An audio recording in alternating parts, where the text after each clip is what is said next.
al equipo que además de abrazos y no balazos, para que vean, nos grabe, para ahora, con muchísimo gusto, saludar a otros dos grandes amigos. Saludo al queridísimo Francisco Paco Cruz, también escritor, periodista, aquí en Sin Censura. Paco, ¿cómo estás? Ya tardes, buenas tardes. Toño, ¿cómo estás? Justos buenos días, entre buenos días terminando y buenas tardes empezando. Toño, ¿cómo estás? Muy bien, pues, sí, que saliendo de Semana Santa, ¿no? Saliendo de Semana Santa, ya pues listos para la primavera, para así como Camarón de la Isla cantar la primavera, así que más que listos y preparados. Otros dirán que están como burros, que andan como burros en primavera, yo no sé, ¿no? Esa es otra cosa, Toño, pero sí, no, el clima ya está para otra cosa. Toño. Sí, ya aquí, mira, está, sin suéter. También saludo al queridísimo Jaime Hernández, querido Jaime, periodista, por supuesto, legendario corresponsal de guerra. ¿Cómo estás, querido Jaime? Buongiorno, caballeros, ¿cómo están, queridos amigos? Listo aquí para lo que me digan. Pues, ¿qué les parece que vamos con los temas? Y les voy a pedir, queridos compañeros, que pequen de ultracríticos con lo que les voy a plantear a continuación. La semana pasada la cerrábamos con temas muy escabrosos, con situaciones verdaderamente terribles, muy fuertes. En primer lugar, al hablar del caso Camila, de esta niñita de 8 años que fue secuestrada por su vecina, a quien el pueblo de Tasco habría linchado en horas subsecuentes a este horrendo crimen. Y bueno, pues se han venido suscitando, como cada tiempo de elecciones, también una serie de ejecuciones hasta el momento. Hoy, en la conferencia de prensa mañanera, el presidente López Obrador aseguró que no se había visto tanta nota roja como ahora. Yo debo decirlo, ¿no? En el caso de los linchamientos y en el caso de este tipo de circunstancias, efectivamente, ¿no? Los linchamientos son tan viejos como la humanidad misma, desafortunadamente, al grado de que, bueno, pues los tenemos en incluso la literatura. Me viene a la mente, obviamente, Fuente Ovejuna de Lope de Vega, esa icónica y muy, usada frase de ¿quién mató al comendador? Fuente Ovejuna, señor. ¿Quién es Fuente Ovejuna? Todo el pueblo a una, por ejemplo. Pues no podemos de ninguna forma culpar a ningún gobierno o a ningún personaje, así sea Felipe Calderón, que abrió las puertas del infierno para todos los mexicanos y nos deshumanizó. No podríamos culpar a alguien de esto que ocurre, de la idea absurda y horrenda de una pareja para secuestrar a una niñita, asesinarla, con tal de sacarle dinero a su familia, aprovechándose de que el papá trabaja acá en los Estados Unidos como paisano migrante. Pero yo quiero preguntarles a ustedes, que por supuesto pues han tenido una larga trayectoria en el periodismo, efectivamente hay una circunstancia distinta en estos momentos. Siendo muy, muy críticos, hemos llegado a un punto insostenible en cuanto a la violencia, en cuanto a la inseguridad, o es como dice el presidente López Obrador, que se trata, bueno, pues parte de la campaña política, parte de cómo es que en su momento hasta callaron con la llamada Iniciativa México en 2011 de Felipe Calderón, en la que efectivamente todos esos chayoteros muy bien vestiditos, muy perfumaditos, fueron ahí a firmar un acuerdo con el que decidieron cerrar el hocico para siempre y de ninguna forma hablar sobre las atrocidades que se estaban cometiendo en tiempos de Calderón y de García Luna. ¿Qué opinas de esto, Paco? Mira, Toño, yo lo he calificado, es un crimen un asesinato de maldad pura, que tiene muchas cuestiones. Primero, la descomposición social, el rompimiento del tejido social que no se da en una generación. Esto viene de décadas. El olvido, la pobreza en que metieron a la población, y no quiere decir que la pobreza sea una condicionante de crimen. No, quiere decir que con la pobreza se rompe el tejido social, nos podemos odiar unos a otros y podemos ver cualquier situación para sacar dinero. Luego, bueno, visto el crimen, hay una serie de errores, horrores y omisiones. Primero, una vez que se da primero el secuestro o retención de la niña, el asesinato, pues eso es una maldad. Es una maldad superior atribuible a muchas cuestiones que vamos a ver ahora. Yo te decía, viene después el linchamiento de 2 personas, los supuestos asesinos de una niña. ¿Qué podemos ver en eso? Descomposición de la sociedad, desconfianza de esa sociedad en el poder judicial, y luego viene la politización del asesinato de la niña hasta llegar otra vez al linchamiento, la muerte de una supuesta criminal, y las omisiones y descuido y apatía o errores de la policía de Taxco, del Ministerio Público. Es decir, todo es un caldo de cultivo que no alcanzamos a comprender, pero lo primero que tenemos que poner en perspectiva es que la nota policíaca que hoy vemos en primeras planas, que vemos exigiendo, tiene matices políticos, porque en este país esa nota roja siempre fue un género menor del periodismo, Toño.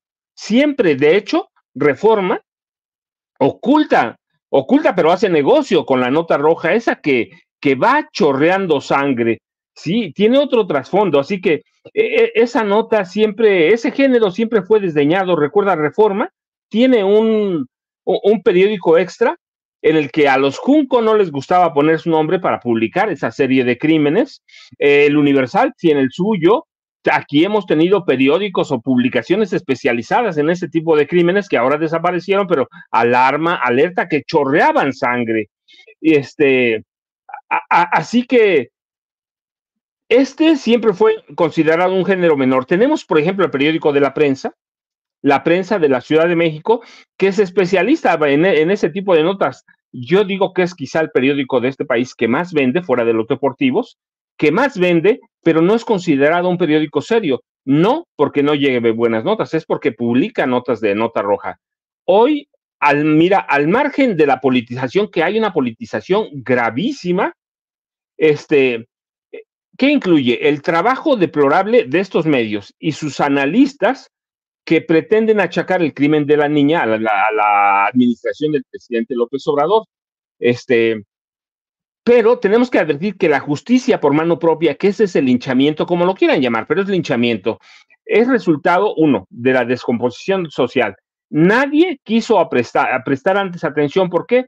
Porque el PRI y el PAN, a todos los niveles de gobierno, Toño, Jaime, controlaban a todos los periódicos, y usaban al poder legislativo para validar todo tipo de leyes por como fueran, salvajes algunas, incomprensibles otras, y luego el poder judicial se convirtió en un brazo político para legalizar cualquier clase de atrocidades, menos para hacer justicia. Así pasó en el poder judicial y pasa federal, en los poderes judiciales de los estados. Tenemos, por ejemplo, mira, solo el caso de Norma Piña, que yo digo que es una mujer siniestra, poderosa pero siniestra, quien se encaramó. ¿Cómo llegó a la Suprema Corte? Por arreglos con personajes del gobierno de Enrique Peña Nieto, Humberto Castillejos, a Cervantes y Luis Videgaray Caso. Y luego, ¿cómo se encaramó a la presidencia de la Suprema Corte? A través de arreglos sucios, bajo el agua. ¿Qué hizo de la Suprema Corte? Un refugio de sinvergüenzas, capos, narcos, bribones y tranzas, como, pues sí, siempre mencionamos a Genaro García Luna y Felipe Calderón, es cierto, pero está Benjamín Ricardo Salinas Pliego, Germán Larrea Mota Velasco, y así pasan los gobiernos de los estados. Acabamos de hablar, por ejemplo, del Poder Judicial del Estado de México, que liberó al exalcalde de Toluca, acusado de secuestro, de violencia doméstica, de violencia de género, de toda clase. Así que este Poder Judicial dio acceso a ¿qué? O dio paso o incubó la impunidad. La incubó a través de múltiples excusas, pretextos, o abiertamente manipulando el sistema legal de tal forma que el Poder Judicial en todo el país se convirtió en ¿qué? En un negocio. Tenemos jueces, magistrados y ministros que son mercenarios de la justicia, de tal forma que ¿qué vas a hacer cuando hay un caso como estos? ¿Vas a confiar en la justicia? Pues claro que no. Así que no es justificable el linchamiento, pero es entendible tomando en cuenta toda esta corrupción del Poder Judicial en todos los niveles. En todos los niveles. Entonces, ¿qué va a hacer la gente cuando hay un caso que cobra esta relevancia? Cuando hay un secuestro en una comunidad, ya saben que si el caso llega a los juzgados, no les va a pasar nada a los culpables. Que si tienen dinero para comprar a los jueces, a los ministros, a los magistrados, en 9 o 10 años o menos van a salir de la cárcel. Ya sabes, es una justicia de refrán mexicano, ¿no? El que más tiene, más pinol le puede comer o más más rápido va a salir. Así que, mira, hablando de frente, ¿quién no se ha enfrentado alguna vez a un caso en la justicia mexicana? Y llegas con la billetera abierta para darle 1,000, 2,000, los miles de pesos que sean al secretario de acuerdos del juzgado, que después va a bañar o mojarle la mano al juez. Así que tantas décadas de impunidad terminan en esto. Luego, mira, tenemos un ministerio público que no entendió, porque están impreparados, porque no tienen recursos, porque hay corrupción. Así, ¿quién no llega a cualquier ministerio público con lo mismo, con un billete de 1,000 o con más para darle a la gente del ministerio público? Pero mira, pero en ocasiones llegamos al Ministerio Público, ni hojas para levantar una demanda tienen, o no tienen personal calificado. Así que hay una serie de impunidad, una cadena de corrupción, una cadena de carencias. Nunca los gobiernos municipales, estatales y federales se preocuparon por lo municipal y por lo estatal. Pues llega a este grado de cansancio de la población, y luego tienes la corrupción, que en vez de meterle dinero a las agencias del Ministerio Público o a los policías, los presidentes municipales, los gobernadores y el presidente de la República se lo roban, o los presidentes de la Suprema Corte de Justicia de la Nación, o el presidente respectivo del Tribunal Superior de Justicia en cada estado. Así que es una cadena, y mira, podemos buscar cualquier palabra se nos ocurra y empezamos otra vez, regresamos a la prensa. ¿Qué está haciendo? Estamos en elecciones, está manejando un caso político, como caso político, un caso que siempre fue de género menor.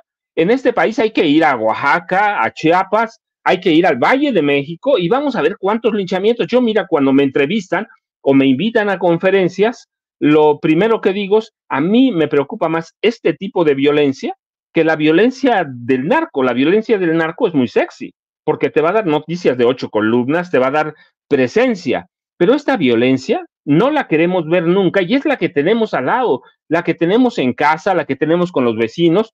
Cuando yo me subo a un autobús, mira, si me ataca un narco, pues nos van a matar a todos ya, pero si me atacan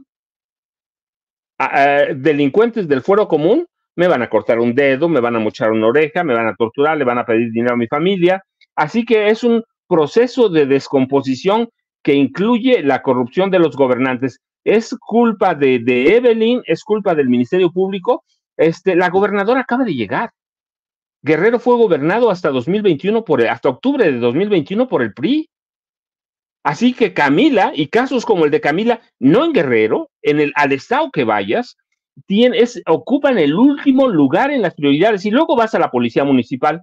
¿Qué tienen en la policía municipal? Nada. La mayoría de los agentes reclutados carecen de todo. No tienen armas, no tienen preparación, no tienen recursos.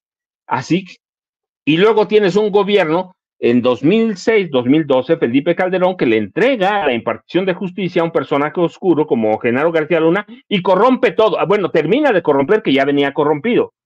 Así que, ¿qué haces? Pues tienes este caldo de cultivo que aprovechan quienes, empresarios, mercenarios del periodismo, que no son periodistas. Hace rato hablabas de Juan Francisco Ili Ortiz, que es un magnate del periodismo, que está preocupado en hacer dinero, y que si él ve un caso como el de Camila para explotar en primera plana, lo explotan. Así que tenemos un caldo de cultivo de todo, pero lo fundamental es la descomposición social, a la que yo atribuyo crímenes como primero el asesinato, el secuestro, asesinato de Camila. Segundo, el linchamiento de estas personas, justicia de mano propia. Pues yo te decía, ¿cuánto tienes? ¿Cuánto vales? Es una justicia de refrán mexicano, ¿no? Así que, y luego tienes a televisoras como TV Azteca y y Televisa, cuyos dueños están preocupados en otras cosas, están en la grilla. Así que para mí es un crimen de descomposición social que la prensa quiere aprovechar políticamente hablando. ¿Por qué? Porque hemos tenido historias de crímenes horrendos que nunca llegan siquiera a una página interior de estos periódicos porque les da vergüenza, porque siempre el periodismo de nota roja se vio como un género menor, y te lo digo porque yo empecé mi carrera como periodista de nota roja. Las notas que escribía, Toño, cuando no iban chorreando de sangre, mis jefes de redacción me hacían que fuera chorreando de sangre. Así que es un género menor que incluye todo, pero lo preocupante es, como dicen en mi pueblo, con dinero baila el perro. Así que si tienes dinero para comprar a policías, tienes dinero para comprar a ministerios públicos, a jueces, a magistrados o ministros, ya la libraste. Y este crimen, para mí, engloba todo esto. Así que una disculpa por haberme extendido, Jaime, por haberme extendido, Toño, pero para mí es muy preocupante. Yo les he comentado, yo siempre vivo en pueblo, me gusta vivir en pueblos que están abandonados de todo. Así que para mí tiene muchas razones, y hoy tenemos una prensa mercenaria, que la hemos platicado muchas veces, que está aprovechándose del caso de la niña Camila, Toño y Jaime. Sí, y hay que ser muy honestos con esto. Es un género muy antiguo en el periodismo, que es resumido hasta en las clases en la universidad al hablar de los tabloides, algo que, mire, pues se utilizaba desde finales del siglo XIX, principios del siglo XX, y siguen existiendo esos tabloides. Efectivamente, el periódico que más tiraje tiene es La Prensa, o hasta donde yo me quedé cuando iba yo a estudiar ahí, en la calle de Basilio Vadillo, teniendo de espaldas ahí el periódico La Prensa. Es un género periodístico que es muy buscado por la gente al grado de que a principios de la década del 2000 quisieron entrarle al mercado precisamente el Universal, Reforma. Se me está yendo uno más, porque ya saben que metieron, en cuanto al Universal metieron el Gráfico, Reforma metió el Metro. Son lo mismo, son la misma porquería, los mismos páginas empapadas de sangre y de descabezados en una parte, y en la otra mujeres desnudas, ¿no? Que eso es también muy cuestionable, por supuesto, ¿no? La cosificación de la mujer. Pero es aún más cuestionable que ahora se utilice a un nivel político. Le pido al equipo que nos grabe para también escucharte a ti, Jaime. ¿Qué opinas tú de todo esto? Pues mira, yo creo que el maestro Paco Cruz, al que considero todo un maestro, y lo acaba de demostrar porque acaba de exponer de forma magistral, con este acento sociológico, antropológico, lo que es la raíz de la violencia, raíces históricas, ¿no?, que se han vivido en estados como Guerrero, el Estado de México que hace frontera, Michoacán, Jalisco. Y es una historia de la violencia que tiene que ver con, como dice el maestro Paco, con la descomposición del sistema. Un sistema donde la justicia no funciona como debería, donde el poder político no cumple con su deber, donde los cuerpos policiales pues están corrompidos o impreparados. Entonces es un caldo de cultivo que siempre termina en este tipo de desgracias, de tragedias, ¿no? Es una tragedia realmente que expone las entrañas de un sistema corrupto, pero no hay desde ayer ni desde antier, sino desde hace mucho tiempo. Y el maestro Paco creo que lo explicó magistralmente. Yo me quisiera concentrar en otro ángulo. El maestro Paco sostiene que la nota roja se considera un género menor, y en eso coincido. En México siempre se ha considerado un género menor. Y sin embargo, querido Paco, querido Toño, yo creo que el crimen, y esto me lo enseñaron a mí mis más viejos y experimentados mentores, yo creo que el crimen es la mejor escuela del periodismo. De verdad, estoy convencido de ello. Claro, cuando se ejerce el oficio del periodismo con meticulosidad, con empeño, con profesionalismo, ¿no?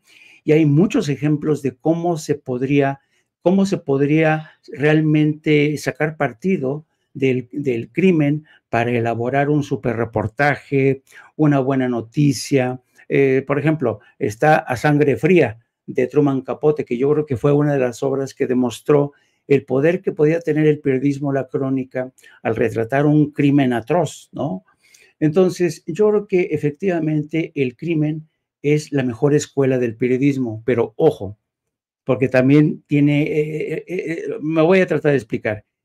Es cierto que el crimen es la mejor escuela del periodismo, pero también creo que no hay crimen más atroz, más repugnante, que el que haya personas que utilizan la credencial de periodismo para explotar esa nota roja, que es lo que está ocurriendo en México con los casos de Ciro Gómez Leiva, con los casos de Joaquín López Dóriga, con los casos de TV Azteca, con los casos de las noticias, por ejemplo, de Televisa. Bueno, se han reducido prácticamente a pura nota roja, cuando no son robos y asaltos, son accidentes.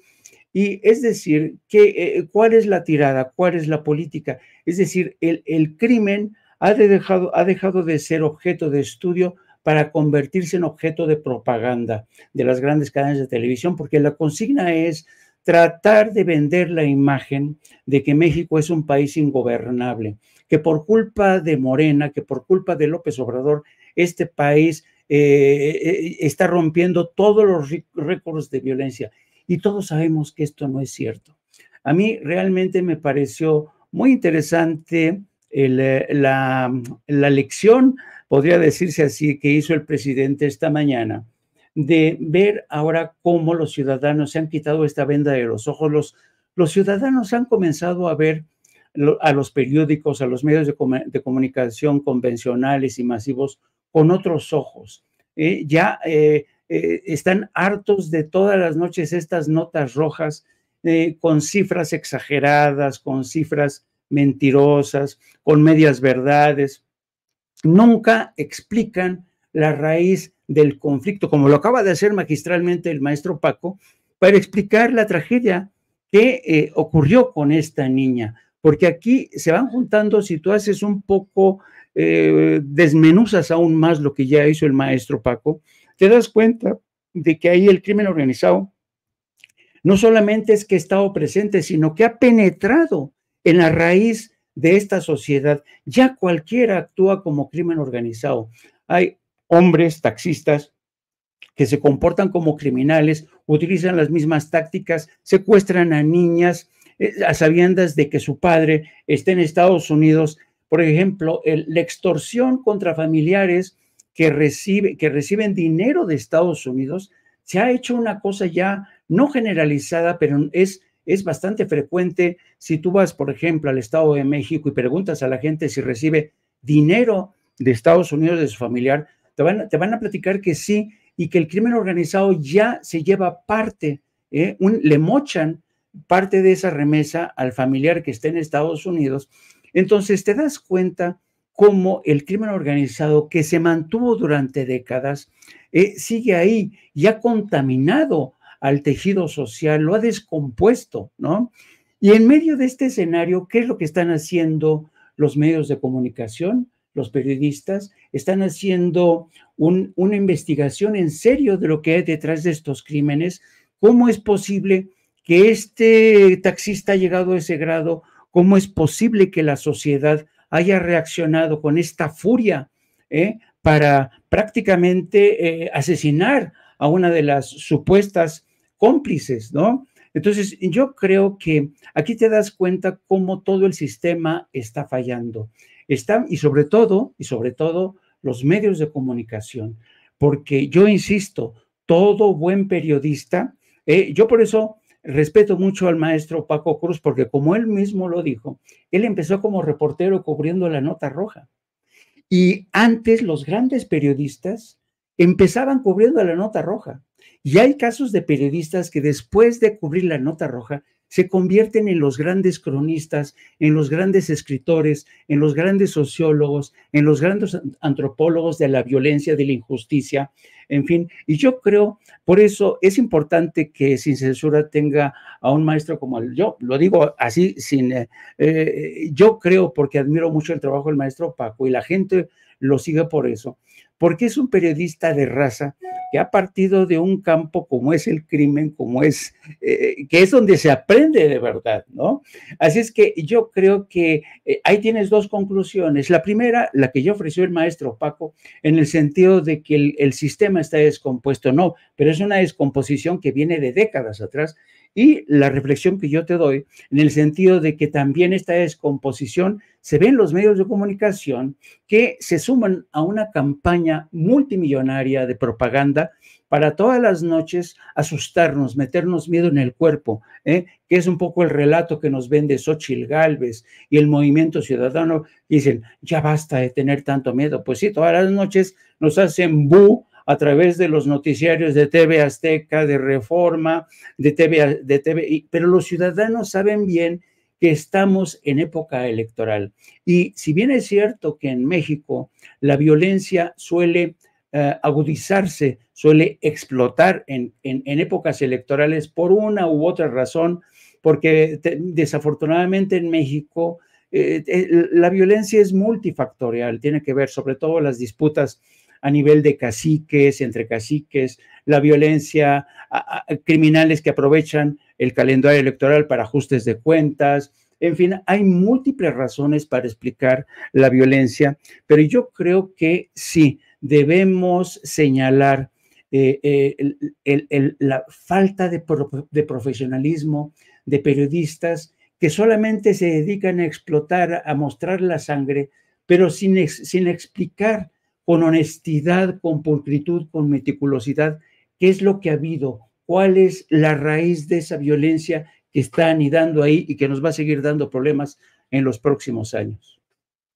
Y que pues desafortunadamente existe. A lo que le apostamos con el progreso, como sociedad, a lo que le apostamos en esta evolución es que cada vez la vida valga mucho más, cada vez existan estructuras que protejan los derechos fundamentales de las personas. Eso es a lo que se le apuesta.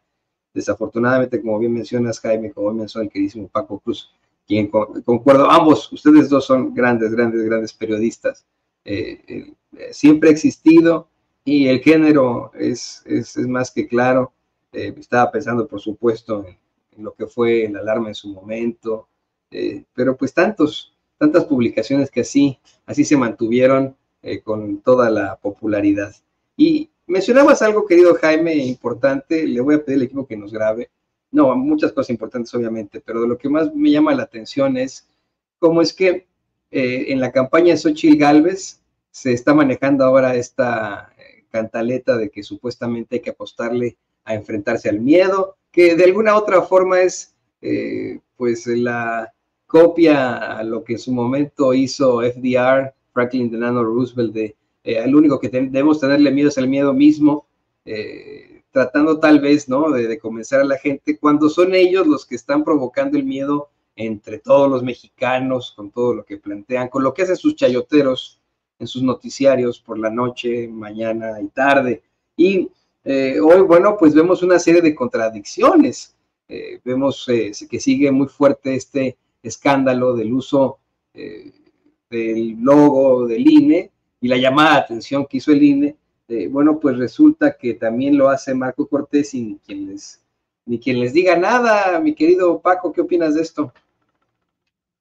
Bueno, Toño, pues este es el uso, facciones de organismos públicos Autónomo 1, de la oposición, de la derecha, lo usan así porque ellos lo crearon, porque ellos saben cómo opera, porque hay un número de consejeros que forman parte del viejo régimen, por lo menos son 6, porque están acostumbrados, porque la llamada de atención a Xóchitl no es un castigo, es nomás, para mí, aunque mucha gente dijo que fue una fuerte llamada de atención, para mí fue tan suave que ahora lo hace Marco Cortés, tan suave que le dijeron, bueno, si sigues, si reincides, como en la vez número 500, te vamos a castigar. Y ya es parte de mira, no solo de la desesperación, que eso ya es evidente, es parte de las estrategias de quienes coordinan el cuarto de guerra de Xóchitl Gálvez, incluido Lorenzo Córdoba Vianello, que usan los colores del INE para identificar al movimiento opositor, a Fuerza y Corazón por México, a Xóchitl Gálvez, porque es evidente que no tienen fuerza, que no tienen confiabilidad, que hay en la población, las encuestas todos así lo dicen, una desconfianza histórica hoy en el PRI y en el PAN. Ya digo, mira, no menciono el PRD porque ya para mí ya es nada más un organismo rémora, un grupo político rémora que está viviendo de lo que le dejan, además de la corrupción. Son partidos, te digo, no desesperados, sino que entendieron desde antes de las elecciones que adoptando los colores del INE podrían tener algo. Y hoy le están apostando a que hoy primero fue Xóchitl, Olmeco Cortés, mañana quién te gusta que lo haga, Alejandro Moreno Cárdenas, o que lo haga quien sea, que lo haga Lorenzo Córdoba mismo, si de ellos saben cómo opera el INE, saben cómo funcionan por dentro, así que van a seguir usando el INE. ¿Por qué? Pues porque no pueden hacer nada. Mire, yo hoy veía las encuestas de Reforma que disculpa, el Financiero, tú mismo lo decías, está cuchareada. Hay que recordar que es un periódico muy afín a la derecha, periódico para empresarios y de derecha, que ayudaron Calderón, Enrique Peña Nieto, y aún con esta encuesta que puede estar toda dirigida, mira, nada más la diferencia, 51%, 34%, 51% para Claudia Sheinbaum Pardo, 34% para Xóchitl Gálvez. Entonces, ¿qué están haciendo? Pues tratar de usar los colores del INE para llegar a más personas o para decirle en esa especie de propaganda subliminal, decirle, mira, ella es la confiable, el INE está con Xóchitl, es lo que hace Marco, y eso solamente tiene una cabeza, Lorenzo Córdoba Vianello. Bueno, no hay otra, conoce él todas las reglas, conoce lo que pueden hacer, lo que no pueden hacer, y si no lo pueden, lo inventan. Así que es eso, te digo, para mí ya no es producto de la desesperación, que ya están desesperados hace mucho, es producto de que conocen que el INE no les va a hacer nada, que va a jugar con ellos, que son una especie, en el INE hay un grupo de consejeros que son títeres o cómplices de la derecha y no les van a hacer nada, una llamada de atención, nada más eso. Entonces es parte de eso, Toño, de aprovechar, y lo van a aprovechar al máximo, y viendo la encuesta del Financiero de la edición de este lunes, mira, yo digo, hoy se ha quedado corto. ¿Y a qué le van a apostar? Pues a esa campaña que tú decías, a esa campaña del miedo, a esa campaña de mostrarnos imágenes en la que nos digan que cualquiera de nosotros puede ser víctima involuntaria de un crimen. Esa es la apuesta de Felipe Calderón, es la apuesta de Gil Soart, es la apuesta de Taboada, es la apuesta de Xóchitl, es la apuesta de la extrema derecha, no solo de México, internacional, va. O sea, le están apostando eso. ¿Les va a funcionar? Yo creo que no han visto, yo lo dije la semana pasada, Toño, aquí en Sin Censura, no han leído las encuestas, no los resultados, Toño, Jaime, no, los resultados son unos, no han leído todo lo que representan las encuestas. Las encuestas sí, por más manipuladas que estén, hay algunas que arrojan ciertos datos y ya hay que leerlos, hay que leer que la gente, la mayoría, si por lo menos 60% de la gente de todo el país no va a votar nunca por el PRI, por lo menos el 35, 40% no va a votar nunca por el PAN.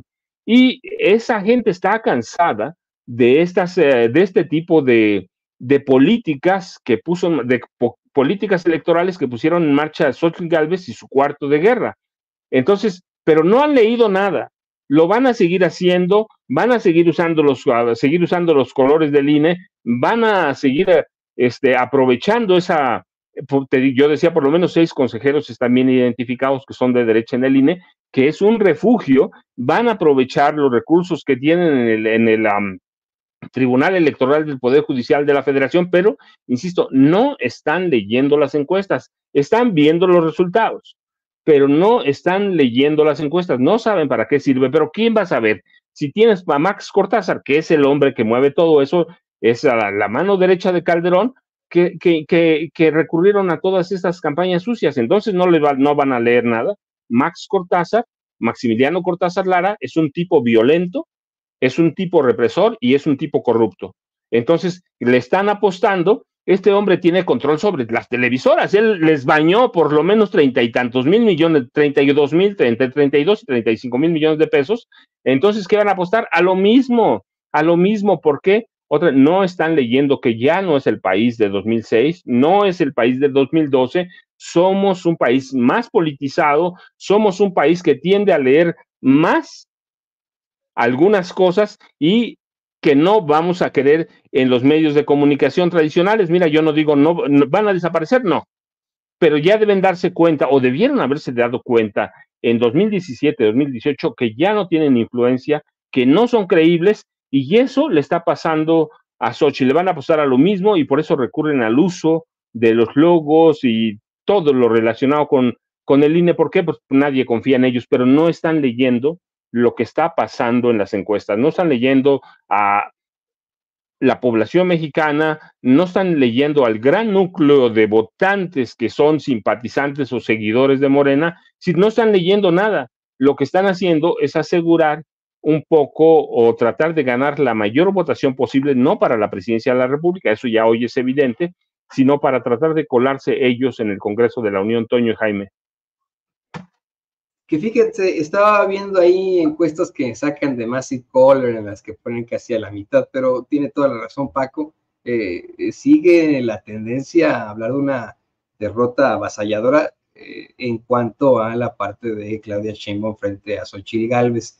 En cuanto al Congreso hay pues varias vertientes que tendremos que analizar, pero le pido al equipo que nos grabe para también preguntar tu opinión, querido Jaime, ante esta pues andanada de desobediencias por parte de la campaña de Xochitl Gálvez. Más que eso, ante las injusticias que ocurren, mientras ellos incurren en una serie de circunstancias muy cuestionables que verdaderamente son como para sanciones fuertes, ahora salen con que el doctor Santiago Nieto no puede justificar su residencia en Querétaro, un hombre que pues fue registrado de bebito en San Juan del Río, que creció ahí, que fue al kinder, primaria, secundaria, prepa ahí, mientras que, bueno, con los panistas incurren en situaciones terribles como lo del uso del logo, como no les pasa nada, como no le pasó nada a Xochitl, pues ahora lo hace alguien como Marco Cortés. ¿Tú qué opinas?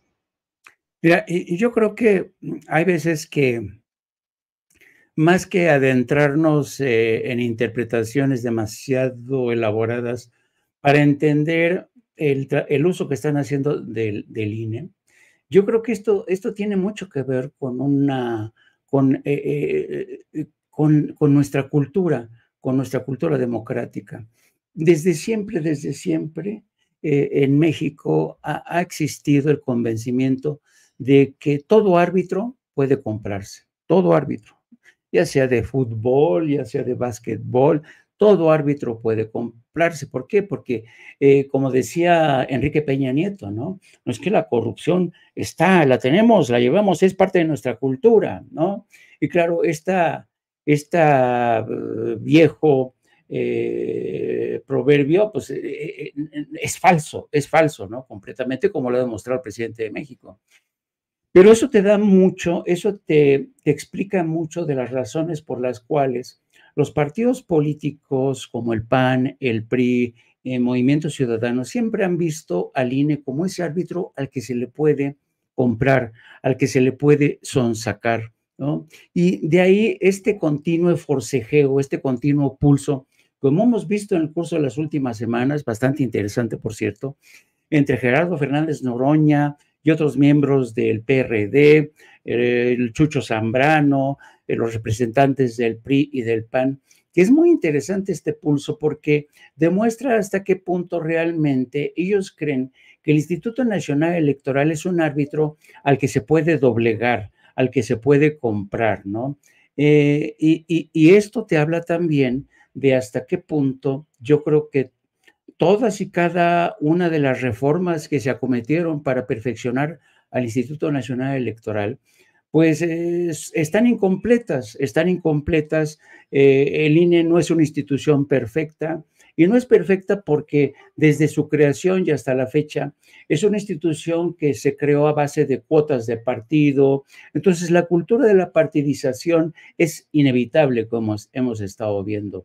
Y hay un elemento interesante que tiene que ver precisamente con el uso del emblema del INE y que tiene que ver con un debate, yo diría, de carácter casi existencial, porque en el seno de la oposición, porque y justamente en estos momentos, y si se dan cuenta, la estrategia electoral del PRI, PAN y el PRD ha dado tumbos de manera impresionante porque no logran encontrarle la cuadratura al círculo para apuntalar las encuestas que siguen dándole la victoria a Claudia Sheinbaum. Entonces, los últimos debates, primero quisieron rehuir de esta identidad, ¿no? Con el PRI, con el PAN, con el PRD. ¿Cuántas veces vimos a Xóchitl Gálvez diciendo que ella no se aliaría con Alito, pero luego dice que sí se aliaría? Es una crisis existencial cabrona, ¿no? Cabrona. Entonces, para que veas lo difícil, en medio de una crisis existencial, esta candidata dice, bueno, entonces, ¿qué coño soy? ¿Soy PRI, PAN, PRD? ¿Qué soy? Entonces, claro, en medio en esta carrera contra el tiempo de ir ajustando, lo único que se les ocurre, por obra del señor Claudíquez González, es que no, acuérdate, tú eres una candidata ciudadana, y por eso yo creo que han elegido estos colores que los distancian del viejo PRI, de la izquierda del PRD, del PAN de alguna manera, pero con el PAN incrustado ahí. Entonces, pero al mismo tiempo, caciques como Marquito Cortés y Alito siguen metiendo su cuchara para presentarse como cabeza de lista, como esa, es un totum revolutum de estos tres partidos que no terminan de ponerse de acuerdo, y a pesar de este empeño en presentar a Xóchitl Gálvez como la candidata ciudadana, no cabe duda que es una candidata que representa lo peor de las corruptelas, lo peor de las componendas entre el PRI, el PAN, el PRD, desde que Carlos Salinas de Gortari inauguró la cultura de las concertaciones. Entonces, yo creo que a pesar de estos intentos por esclarecer la imagen de Xóchitl Gálvez como una candidata ciudadana, no lo van a conseguir. ¿Por qué? Porque los ciudadanos no son tontos. Los ciudadanos saben que una candidata ciudadana no nace de un día a otro. Una candidata ciudadana se da después de una trayectoria de lucha, de activismo, de proselitismo, como ha sido la carrera, por ejemplo, de Claudia Sheinbaum. Tú puedes revisar toda la trayectoria de Claudia Sheinbaum, cómo iba desde que era dirigente estudiantil, cómo iba y tocaba puertas, cómo defendía causas. Eso no lo encuentras en la trayectoria de Xóchitl Gálvez, que se ha inventado una historia de niña que caminaba kilómetros descalza, que vendía gelatinas. Eso ya nadie se lo cree, y mucho menos este invento de que es una candidata ciudadana. Ahora bien, si no lo han conseguido en todo este tiempo, Paco y Toño, imagínense, hay que tener en cuenta una cosa: el primer debate es el próximo domingo. Es decir, tienen el tiempo en contra. Yo creo que a pesar de que Xóchitl Gálvez ha dicho que ella va a terminar, va a destrozar a Claudia Sheinbaum, que va a demostrar que ella es más chingona, pues no lo va a poder hacer, ¿me entiendes? Porque como lo que no da Dios, no lo da Salamanca, no lo da Yale, no lo da Harvard, no lo da nadie, no lo da la UNAM. Entonces yo creo que es una candidata mal elegida. La campaña ha sido desastrosa por donde se le mira, porque eso de poner un Frankenstein político a partir de partes de aquí, del PRI, del PAN, del PRD, y luego decirte que es un candidato ciudadano, no está yendo, no está teniendo tracción esta idea del candidato ciudadano. Así es que yo creo que el próximo domingo va a ser la primera gran demostración de quién es realmente Xóchitl Gálvez. Por cierto, en un debate en el que, a pesar de las protestas de Morena, va a seguir estando como moderador Manuel San Martín, que una y otra vez ha demostrado que está en contra de Morena por activa y por pasiva. Y son 3 debates que nos van a costar, ojo, 19 millones de pesos. 19 millones de pesos. Así es que yo, francamente, creo que ya Xóchitl Gálvez está realmente contra la pared. Yo veo muy complicado que logre remontar, por más encuestas cuchareadas que publiquen aquí y acullá, yo creo que la suerte está echada y lo último que van a tratar de hacer es insistir en este tema de que Xóchitl es una candidata ciudadana. Yo creo que no van a convencer a nadie. No, ni a su propia base política, que ese es lo más claro. No los convencen, pero por ese odio dogmático que tienen contra todo lo que representa López Obrador, bueno, pues todavía tienen ahí a un sector de la población, pero sería muy interesante ver que pierde Xóchitl Gálvez y pierde la derecha conservadora por muchos millones, y bueno, pues así, ahí se quedan ahí en la verdadera calle de la amargura. Y queridos compañeros, yo les quiero agradecer que se hayan conectado con nosotros, que como siempre nos den estos análisis tan profundos, tan enriquecedores para Sin Censura. Estábamos contigo, Jaime, por favor, compártenos tus redes sociales para que la gente se ponga en contacto contigo. Cómo no, como siempre, querido Antonio, querido Paco, es un placer compartir mesa con ustedes dos. Ya saben, a mí me pueden encontrar todos los días de lunes a viernes en No Apto para Cínicos. Estamos ya preparando el programa a partir de las 14 horas. También les pido que nos sigan a través de nuestras redes sociales, @Jaime Journo, y a partir de las 14 horas en No Apto para Cínicos con la periodista Lourdes Salas y su servidor Jaime Hernández. Un abrazo inmenso para las dos, queridos hermanitos. Igualmente, querido hermano, ahí tiene usted, el queridísimo Jaime Hernández, periodista y por supuesto corresponsal de guerra. Paco, también por favor comparte nuestras redes sociales para que la gente se ponga en contacto. Toño, pues yo primero les dejo un abrazote a los dos. La verdad saben que mi estima por los dos es amplísima y es recíproca. Segundo, Jaime nos queda ver porque no nos ha dicho que va a tratar en No Apto para Cínicos. Y yo, ya saben, Jaime, les agradezco mucho. Nos vemos mañana, @Paco Cruz Jiménez en X, antes Twitter, y en Facebook, @Paco Cruz Jiménez, Francisco Cruz Jiménez en Facebook. Así que nos debes eso, Jaime, de entradita para saborearnos algo siquiera. Jaime. Pues vamos a hablar de esta decisión también de que Donald Trump ya le respondió al presidente de México, ha dicho que ni 10 centavos va a dar, porque ya saben que el presidente de México ha solicitado 20,000 millones de dólares, que ya sabemos que no se los dio ni Trump ni Biden, pero hoy insistió Trump que ni más, que no, ni 10 centavos.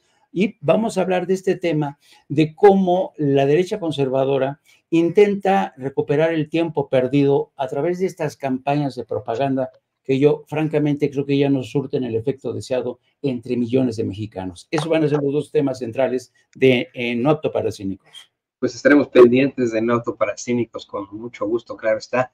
Y sí, efectivamente, yo lo que le respondo a Trump es lo que dice el presidente López Obrador, dice eso en campaña, ya veremos después.